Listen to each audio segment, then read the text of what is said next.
Hello Nidorinas and Nidorinos, I'm KingNido and today we're coming from Vilestone City where the fighting type breakers are looking to defeat the Ulu macros for the second season in a row, but not just that, to end their 3-game winning streak and the dominance they have been showing in these early stages of the second season of the PokeType League. So with that said, let us know in the comments below who you think is going to win this matchup. Will it be the fighting types? Will it be the steel types? Let's go!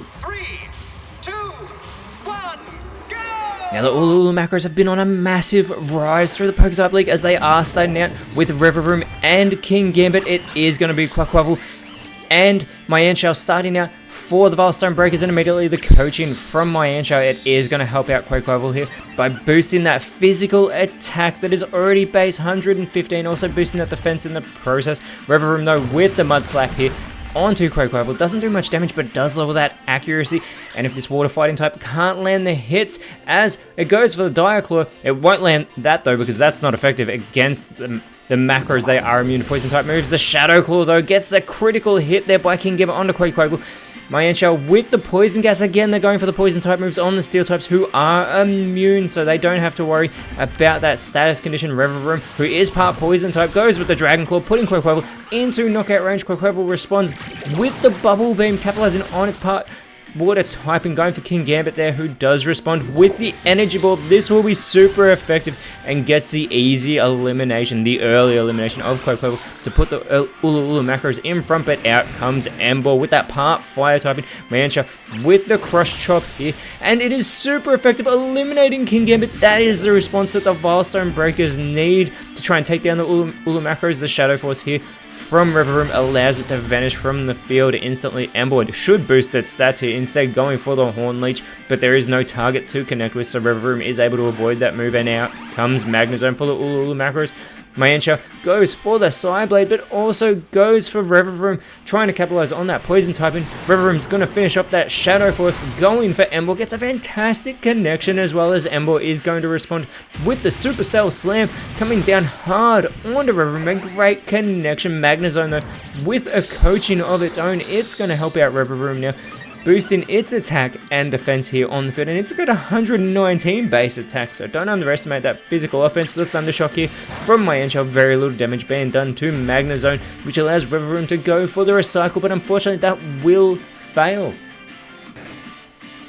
Ember though going with its part, going with the tackle, which is not very effective there onto Magnezone, even getting the critical hit, not that it really looked like it. This allows Magnezone to go with the bounce, so it is going to spring up high into the sky. Mianshao is going to go for the sand attack, going for Magnezone, who is able to avoid that move because it's still sprung up there in the sky. The Force Pump from River puts Ember into knockout range, is able to hold on. It responds with the Sand-Seer Storm. Now we know Magnezone is going to avoid that attack, but so does River. That is crucial because that bounce is going to come down and easily finish off Ember with that super effective move. That was a crucial evasion there by River, as out comes Great Tusk for the Vilestone Breakers. An expanding force now from Mianshao onto River, and that almost finishes it off, but River's able to hold on. It is in knockout range, but it's just going to go for the Lunar Dance and finish itself off. Maybe it's trying to just get rid of that last bit of remaining health to see if it pays off for the macros, but Great Tusk could capitalize. It throws out the Toxic Spikes, however, which will not matter yet again. As we mentioned earlier, the steel types do not have to worry about being poisoned, so Magnezone can capitalize here, going with the Grass Pledge. A fantastic connection there onto Mianshao, as out comes Empoleon for the macros. Mianshao, who has had speed control this entire matchup, sets up the misty terrain on the battlefield here, so that mist will swirl around the field. Great Tusk is going to follow it up with the Head Smash, but that is going to be avoided by Empoleon, and this allows Empoleon to respond with the Slack Off, but it's already at full strength, so that is going to fail. It doesn't need to restore any health. Magnezone looking to do its part though, goes for the Lick here onto Great Tusk. Very little damage being done. Mianshao is going to go for the Fake Tears now. This is going to lower that special defense a great deal of it. Empoleon, Great Tusk could capitalize, but instead it goes for the Harden, so it's going to boost that 131 base defense. It's also got the same in its base attack, as well as Magnezone with the Confused Ray. This is going to be avoided though by Great Tusk. Empoleon is going to go for the Hydro Steam. This could finish off Mianshao, and that it does. The Ulu macros taking back the lead yet again. The Vilestone Breakers need to respond with something big as they send out Gardevoir there to Rastal Drafty. It is going to shed that Psychic Fairy typing and take on that Fighting typing that it has embraced well this season for the Vilestone Breakers, and they need it to embrace it in this matchup against the Ulu Macros. They are holding their own here against this top side, as Great Tusk with the Pedal Dance, not very effective there. On to Magnezone, it should have gone for Empoleon, who is part Water type of Coil now from Gardevoir. It is going to boost its physical attack. It is more especially offensive Pokemon, also boosting that physical defense and its accuracy. It could capitalize on that boosted accuracy as Magnezone with the Water Gun here. Super effective on Great Tusk. Imagine if Empoleon were to do that. And it does, it goes with a Water Gun of its own, the double Water Gun from the Ulu Macros to take out Great Tusk. They're building all the momentum now as out comes Infernape for the Vilestone Breakers. Another Firefighting type immediately with the Blaze Kick there onto Empoleon. These two rivals going head to head. Gets a great connection. Would have been super effective, but the Water typing prevents that. The agility now from Gardevoir boosting its speed a great deal, but it's already got speed control over the Macros. A Tri-Attack here from Magnezone. Gets a great connection there onto Infernape. Empoleon is going to follow it up with the Blood Moon,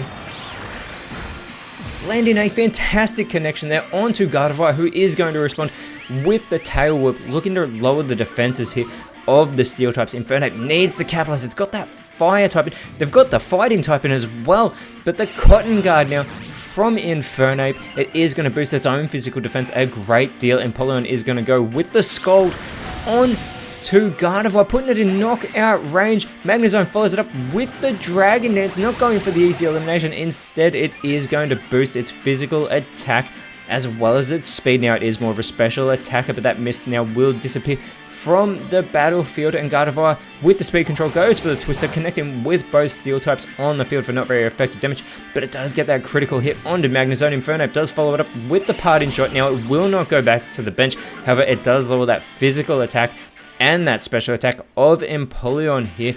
And Magnezone has flinched. That could be crucial for the Breakers as Empoleon is going to go for the Head Smash, going for Gardevoir, getting the easy elimination with that not very effective move. Infernape is all by itself up against 4 Steel types. It has the typing advantage. It needs to capitalize on that, although Empoleon does have that Water typing advantage over Infernape as well. But Infernape has the speed control, immediately going for the Magma Storm. This is what it needs to do because it is going to eliminate Magnezone with that super effective move. A fantastic connection. Empoleon and Infernape alone on the field at the moment. A Poltergeist from Empoleon. It is going to attack Infernape with that Leopard Berry. Does very little damage though, as out comes Sandy Shocks, who has been having a great season, and it will actually feel the effects of that poisoning because it is not a Steel type yet. It will become a Steel type as it terrestrializes now on the field, and it has embraced this in flying form for the Macros. And here it is. This axe wielding Sandy Shocks is absolutely terrifying. Loves playing with its opposition as Infernape goes for the Razor Shell. It would have normally capitalized on that Park Ground typing, however it will still lower that defense of Sandy Shocks, who is going to go with the Bleak Wind Storm and gets the immediate easy elimination with that super effective move of Infernape and gives the Ulu Macros the victory in this matchup. The Breakers were doing well to hold their own, but they were not in contention to take down the Macros like they did last season.